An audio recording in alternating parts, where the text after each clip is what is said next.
Hello everyone, here we are again, and this is the end of the marathon today for me and actually for all of you, because I still recognize a lot of faces, and as much as I'm personally tired from this being my 5th presentation today, I know that it's kind of exhausting to listen to all of this all day, so I really thank you for the dedication. Hopefully you've been following along and you've been enjoying what you've been talking about. If you haven't, I don't know why you're still here, but you can let me know what you would have done differently, what you would like to see instead. Always open for feedback, and again, I thank you. So I've been talking all day. I have 5 presentations that I've done today, and they're all part of this series that I want to kind of use in conjunction. And I had briefly mentioned it earlier, but if honestly, I caught it late in the game. I would have liked to do this presentation before the leverage one and before the trading majors during active hours one, because I think it's a more logical progression of thought. All the same, I think this is great information, and it fits in with what we've been talking about. If you are tired of the RSI strategy, I'd suggest leaving now, because we're going to talk about it more. But on a serious note, I think, again, I keep on talking about the same strategy, and maybe I'm beating a horse to death, but I do think it's a good proxy, and it gives us good information that we can actually use in our trading. Same disclaimer. The disclaimer hasn't changed, and it's just as significant as the first time. This is risky.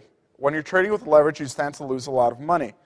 Obviously, you can win a lot of money, but first and foremost, you should be aware that if you're trading with leverage, be aware that you should be trading with risk capital that you can afford to lose. I'll be showing hypothetical performance. This is always made with the benefit of hindsight. I truly believe in the things that I'm talking about. I wouldn't be saying them otherwise, but at the same time, even if I really believe in it, it doesn't mean that the system that I think makes a lot of sense will work in the future. So please keep that firmly in mind. I think through our earlier presentations, we made that really clear. Something that works really well won't necessarily work really well forever and could actually see fairly substantial declines. So this is a chart that you're probably familiar with at this point. The same chart, the 13 of the most popular currency pairs, and how profitable traders are on a quarterly basis. So the vertical bar shows you how many traders that traded that currency pair made money in that currency pair in a specific quarter. And the dotted line is the 50% mark. So if that bar is below 50%, that means that there are more traders that lost money than actually made money, which is really disappointing, because at the end of the day, we want to make money. If you're in this just for the thrill of it, again, casino's right there, you get free cocktails. You're in this to make money. If the majority of traders are actually losing, you really want to know why they're losing and how you can actually use this essentially to improve your own trading. Now, this is a really interesting chart, and I'd shown it earlier, but I think this really bears repeating. And when you really dig into the data, I mean, the quarterly profitability data is pretty damning, for lack of a better term. I mean, a lot of traders lose money in Forex. But if you look at the finer details, if you look at the tea leaves, so to speak, you see that actually there are specific times of day when traders on average are making money. Now, this data is useful in isolation. I mean, it's nice to know that for the most part, traders actually tend to do pretty well between the hours of 0 and 6 a.m. Eastern time. So to explain this chart, putting the cart in front of the horse a little bit, apologize. This chart shows the percentage of traders that make money while holding a position in that specific currency pair per hour of the day in New York time. So we see in this chart that, for example, the dotted line is, again, 50%. So if that dot is above 50%, more traders made money in that pair than lost through that specific hour. How do you reconcile that data with the earlier? Well, you see that for most of the day, most traders are losing money. But the fact that there are those hours in which traders tend to do pretty well is pretty significant. And again, this data is interesting in isolation. I could tell you, okay, avoid this hour, but unless you know why traders are doing poorly during those hours, it's not that useful. I mean, if you want to go strictly by luck, I guess you could explain it that way. I don't think it's purely luck, though. I think there's something to this. And what there is to this, a chart that really tells you a lot about market dynamics. And this is a chart that shows the average hourly moves in the euro-US dollar. Now, I don't care if it went up or down. I'm taking the absolute move. So if it moved up 50 pips, I take that as 50 pips. It moved down 50 pips, I'll take that as 50 pips.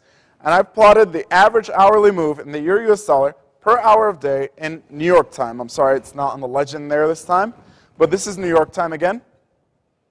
And what you're seeing is that through the US session, for instance, volatility is at its highest basically when the US session more or less begins. Volatility is at its highest of the day approximately at 9 Eastern time, actually a little bit before that because there's a lot of US economic data that comes out at 8:30 Eastern time. But basically, this is when volatility is at its highest. And earlier I mentioned, this information is useful or is interesting in isolation, but unless you know why traders are on average losing money during a specific stretch, you don't know how to use it to improve your own trading. So again, volatility very high at the beginning of the US session. And there's a reason for this. The New York session starts at about 8, 9 Eastern time. The European session ends at about 11, 12 Eastern time. So when those two overlap, you're basically getting the bulk of the volatility of the day, and that's exactly what you're seeing. Past the hour of approximately 10 Eastern, US volatility starts dropping pretty significantly. Indeed, this is the euro-US dollar pair. Shouldn't surprise you too much to note that the biggest consistent volatility is actually through the European session. Again, European currency, European hours.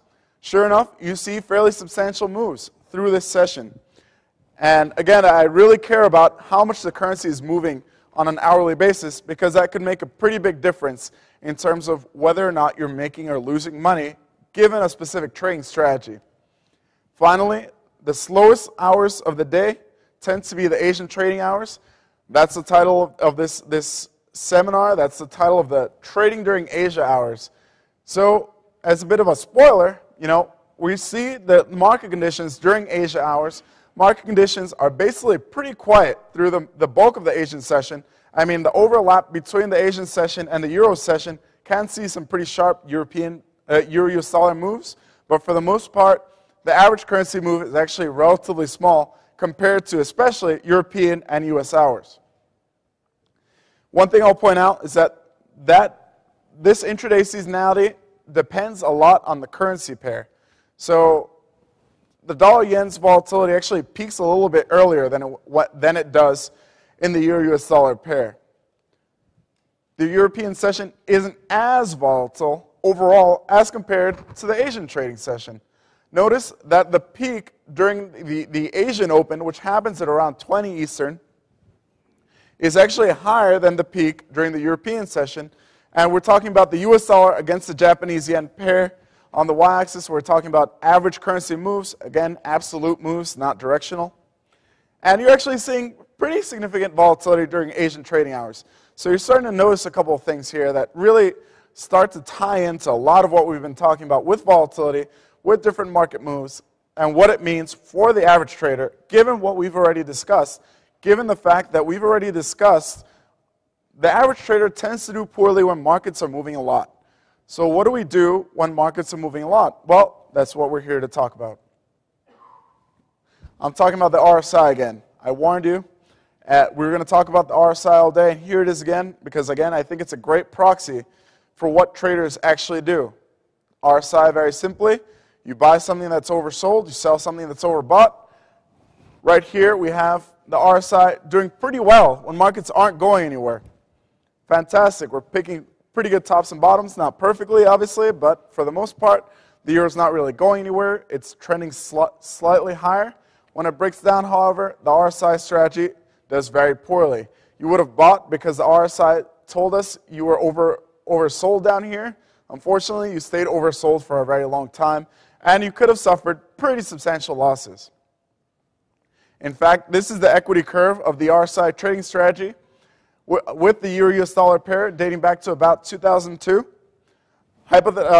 I'll go over the hypothetical performance a little bit again. Well, this is terrible, so benefit of hindsight, sure, but I'm basically showing you how bad it is. It doesn't mean that it's always going to be bad. In fact, there are some actually pretty good winning streaks in there, and we'll talk about how to improve this.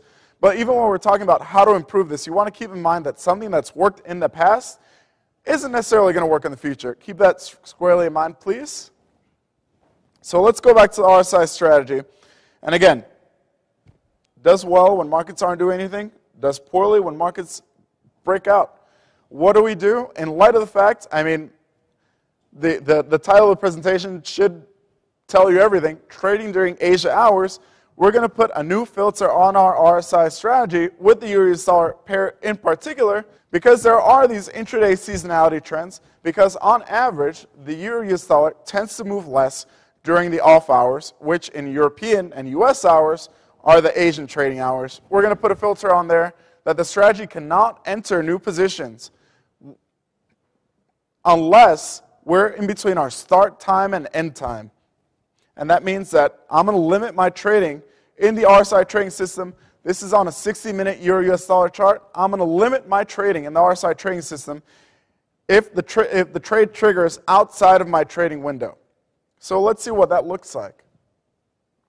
Again, you want to, given all we've discussed today about the RSI strategy, its parallels to actual trader performance, and when traders tend to do well, when range trading strategies tend to do well, you want to look for periods of low volatility. And that's pretty clear. If markets aren't going anywhere, you can sell something that's expensive because it's probably going to come back. Well, I'm going to start looking for these periods. And one of those troughs happens around midnight Eastern time when you're halfway through the Asian trading session and there's just not much going on, especially in the euro-US dollar currency pair. Another trough might happen halfway through the European session. So already I'm trying to find these points where I might look to start trading and end trading on the RSI trading strategy, given the fact that I know that it's going to do poorly when markets are moving too much. Finally, there's one more trough here, and it's the deepest one. This is kind of no man's land. When the US session ends, when stocks close at 4 Eastern time, Asia doesn't really open until 18 Eastern. So you're kind of in no man's land here, and actually a lot of institutional shops would actually close trading at 4, open it back up at 5, just to give you a sense. Nothing's really going on because no one's at their desk. It's a little too early for Asia, too late for the US, and Europe is long been asleep. So I'm going to go back. Actually, I put the cart in front of the horse there a little bit. I'm trying to pick the periods in which we have the least volatility, and I'm going to shape my strategy around that. So what I'll do is I'll start my trading at exactly 16 Eastern time when volatility drops to its lowest, and I'll end it right around 0 Eastern time. And that's what that equity curve would look like. Now, let's go back a little bit. Let's go back to the euro-US dollar chart and how bad this equity curve was to begin with. This is the raw RSI strategy. This is how poorly you would have done had you hypothetically traded it throughout this stretch. Let's go forward a few slides.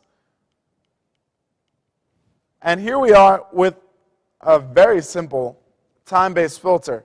Now, I'll be the first to point out that since about 2008, it's been awful.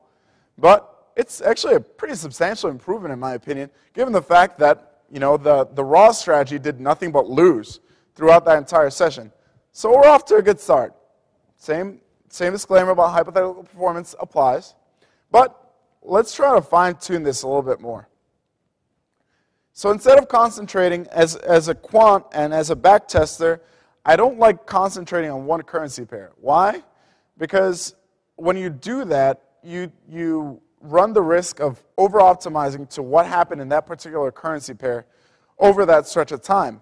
If I limit myself to the euro-US dollar, it'll be like, okay, well, the system will probably work well on the euro dollar, but on the sterling dollar, dollar yen, it's probably going to be pretty terrible, at least in my experience. So what I want to see is consistency in the strategy performance over these few currency pairs to really know that, or to think that I'm onto something. So here we have the RSI trading strategy performance. We start with 10K in each strategy. Or if we want to trade on one-to-one leverage, we're doing 10K lots on each of these currency pairs. We're trading a 14-period RSI on a 60-minute chart on each of these currency pairs. And this is the equity curve for those three currency pairs dating back to 2002.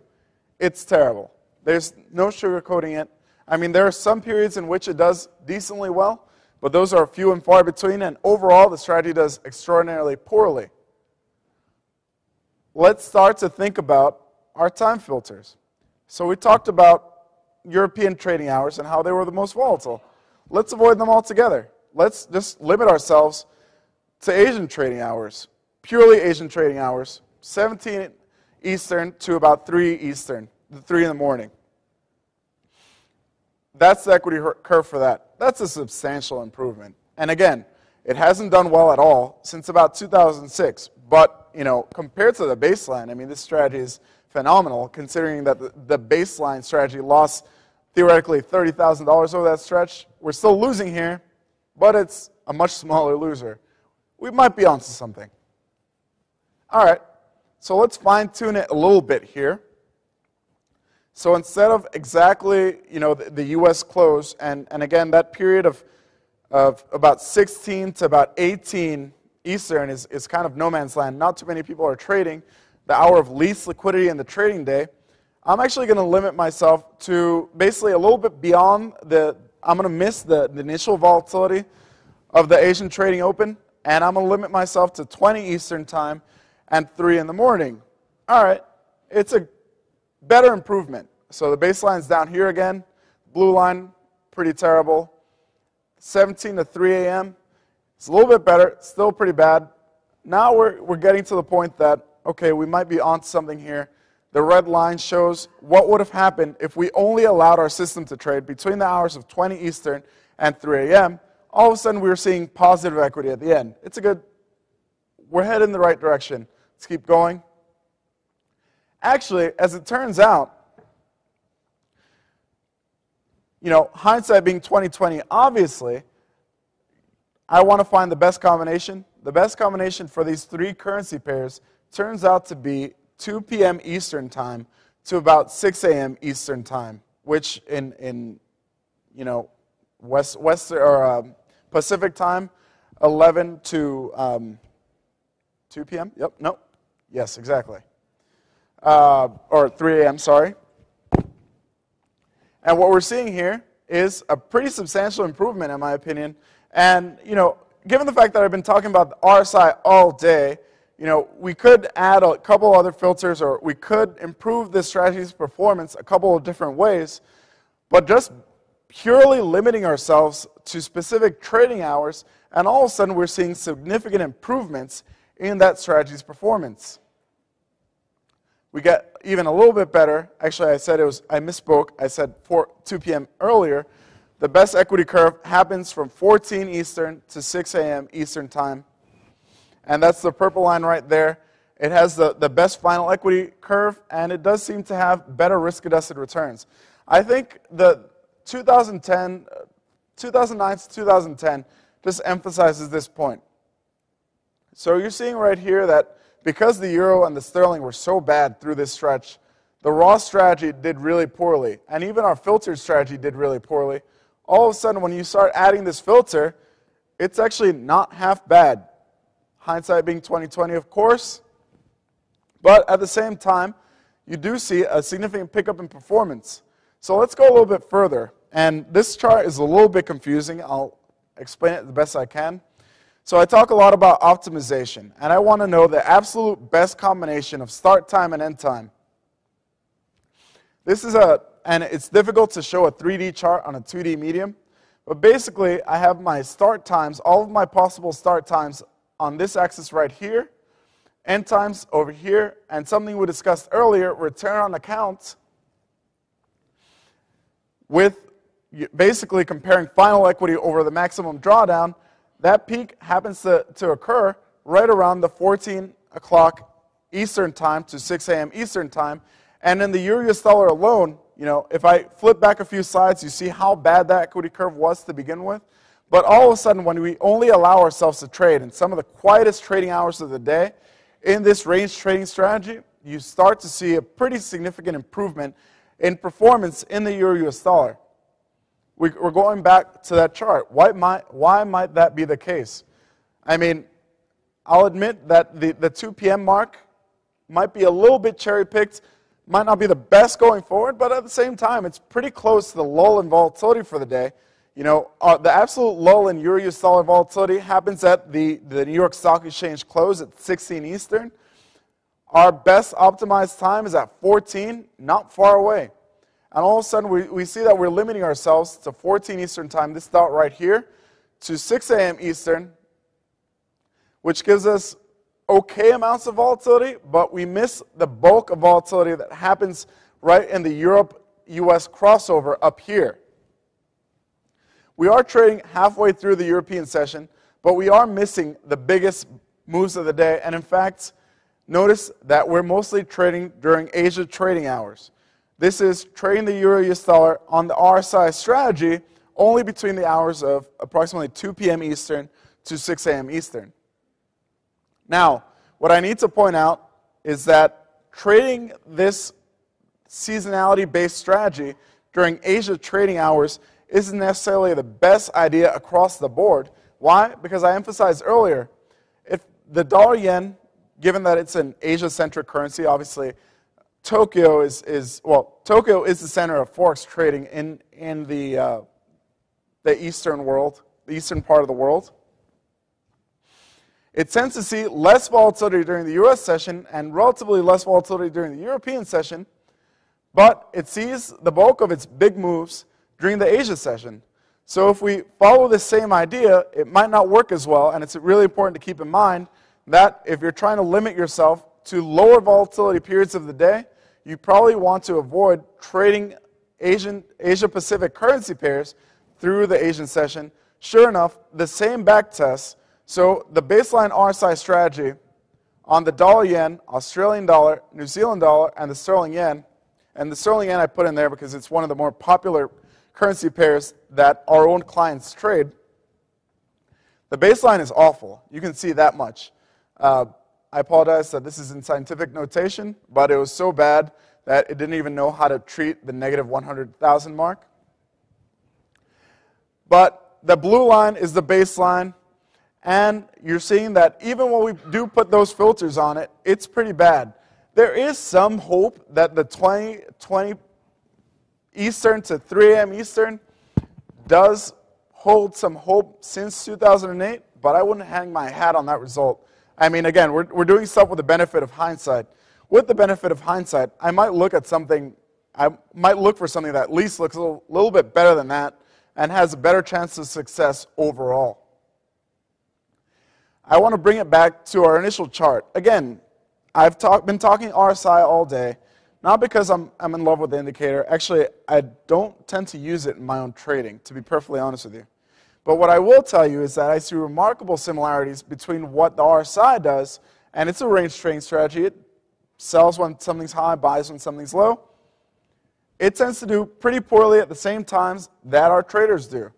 So, while we look at how our traders are doing during specific points in time, we see that the majority of traders tend to do the worst. If you have an open position, most traders are losing money on those open positions through the bulk of the volatility in the day. And actually, during the Asian trading hours, the majority of traders are actually making money on that position. So at the end of the day, if you understand the why, and the why again is volatility. The fact that currencies on average move a lot during those hours and our traders tend to do poorly, you know to avoid those hours with those specific trading strategies. So in sum, recognize the trading style. If you fit the molds, if you do the same thing, if you sell when it's expensive, buy when it's cheap, sell at resistance, buy at support, you're probably going to do poorly when markets are moving a lot because they will break through support, it will break through resistance, and the RSI strategy in this particular case, as the proxy for the average trader, will tend to do poorly. Recognize that trading style. Adapt to changing market conditions, and I've said this again, I've said this before, I'll say it again. If you know that markets are going to move a lot, and this, I think, works in conjunction with what I was saying earlier about using the RSI trading strategy with volatility filters. This is just another volatility filter. If we know that on average, the euro, the sterling, the Swiss franc tend to move the most during European hours, avoid the bulk of that session. Avoid the crossover between London and New York, because you might stand to lose big when that currency pair starts breaking resistance, making new highs, making new lows, breaking support. Range trading, avoid certain hours of the day. Breakout trading, and I cover that a little bit more in our trading the measures during active hours. Avoid the slowest moving hours of the day. I think, in sum, like I mentioned earlier, I really like the series. Obviously, I'm a little biased. I spent a lot of time in these presentations today, but I really like looking at this in sum. Understanding that the hard facts are a little tough to look at. When you look at that first chart that I showed, and I've showed it 5 times today, the fact that on average, more traders are losing than those are winning, that's a pretty sobering fact. But at the same time, you want to use that information and you want to try to understand the why and then the how on how to improve your own trading style so you're not part of the herd, so you're not, basically stampeding into the slaughterhouse, to use a pretty drastic analogy, and you understand the why, how you might improve your trading style. In this case, it was avoiding the most active hours of the day. Earlier, we were avoiding the most active days of the month, or most active days overall. And really, I think these are complementary. So the first presentation today was about good money management. So understanding that if you're making a lot of profitable trades, you want to limit yourself to risking as much as you have to lose. Reward to risk ratios are at least 1-to-1. Later on, I talked about leverage and different examples on what might work in different market conditions. And this is just another piece of that puzzle. So I thank you all very much for sticking it out with me, especially those who have been here all day. I see a number of faces. It's been a long day for me, but I can only imagine it's hard to keep your focus on all day, and I try to mix it up for you. But really, I really enjoy the material that I presented today, and it's not hard for me to stay up here and talk about it, because when you do see those numbers, it's tough to digest as someone who writes about this stuff for a living, who studies this stuff for a living. Am I sending a herd to the slaughterhouse? That's not how I want to think about what I'm doing. So if I can tell you that the herd is doing this wrong, and you improve your chances of success, and I can't guarantee that you'll make money. A lot of this is just going to depend on whether or not you're built for this. And it's the kind of thing where you're in this to make money. Again, I've said it 10 times today, but if you're in it for the thrill, you got free cocktails at the craps table, and it's probably a little more exciting. So, in sum, I really hope you got a lot out of this, and if there's any questions or comments, I'd be happy to take them now. I thank you again, and good luck trading.